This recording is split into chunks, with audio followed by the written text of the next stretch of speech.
ایک مشہور ڈاکو کچھ نیک لوگوں کی صحبت اور تبلیغ کی وجہ سے ڈاکے مارنے سے باز آ گیا، مگر پھر وقت کچھ ایسا آیا کہ بے روزگاری اور غربت کی وجہ سے گھر میں نوبت فاقوں تک آ پہنچی۔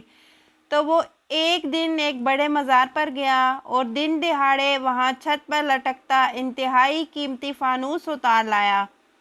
مزار پر بیٹھے مجاور اسے پہلے سے جانتے تھے کہ یہ بہت جری اور جنگجو ہے، سو کچھ کہنے یا اس سے مزاحمت کرنے کی ذرہ بھر بھی جرأت نہ کر سکے۔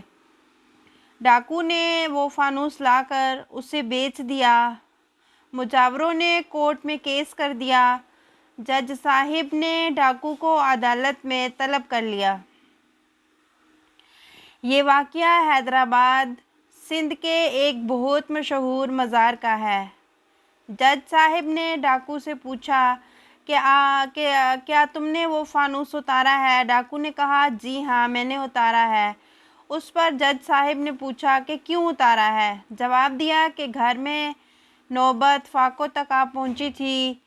میں صاحب مزار یعنی جو قبر میں دفن ہیں ان کے پاس حاضر ہوا کہ آپ میری کچھ مدد کر دیں، تو صاحب مزار نے قبر کے اندر سے ہی فرمایا کہ یہ فانوس تیرا ہوا، اسے بیچ کر اپنی ضرورت کو پورا کر لو۔